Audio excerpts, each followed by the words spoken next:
পশ্চিম বড়খোলা জেলা পরিষদ উন্নয়ন তহবিল থেকে বরাদ্দকৃত 3টি প্রকল্পের উদ্বোধন করেন জেলা পরিষদ সদস্য নাজিমা বেগম লস্কর।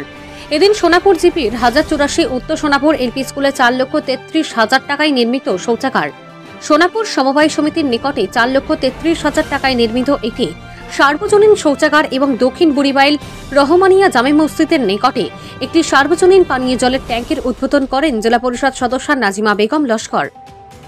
পৃথক পৃথক উদ্বোধনী অনুষ্ঠানে উপস্থিত ছিলেন জেলা পরিষদ সদস্য নাজিমা বেগম লস্কর, নজরুল হোসেন চৌধুরী, আনোয়ারুল হক বড় লস্কর, এবাদুর রহমান লস্কর, আনসারুল হক বড় লস্কর, আলহাজ আনোয়ার উদ্দিন লস্কর এবং ইমদাদুর রহমান লস্কর প্রমুখ।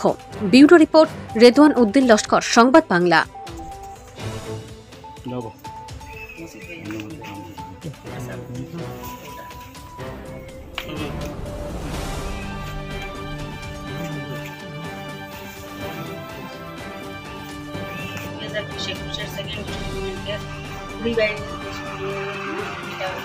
পানীয় জলের ব্যবস্থা আমি একটা অনুষ্ঠিত ড্রিঙ্কিং ওয়াটারের ব্যবস্থা করিয়ে দিচ্ছি। তারা সহযোগিতা, এই কমিটি যেখানে মসজিদের আছে তারা অনেক সহযোগিতা আমাদের করছে।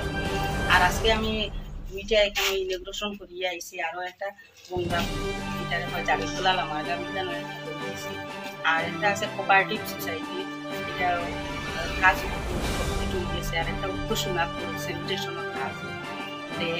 আজকে এই বুড়িবাড়ি জিপি যারা সদস্য আছেন, আমার গ্রুপ মেম্বার আছেন, এই মসজিদের কমিটি সবাইকে আমি আন্তরিকভাবে ধন্যবাদ দিয়া বা অভিনন্দন দিয়া তারা সহযোগিতা আজকে কাজটা আমার সম্পূর্ণ হয়েছে। আর তারা দোয়ার আশীর্বাদ চাই, আর আগামীতে যাতে যদি আমরা কোনো সুযোগ পাই তারা আরও অনেক সাহায্য সহযোগিতা করার ইচ্ছা আছে, এইগুলি আমি আমার শেষ করব। দেখা ভালো হয়েছে, সুন্দর হয়েছে।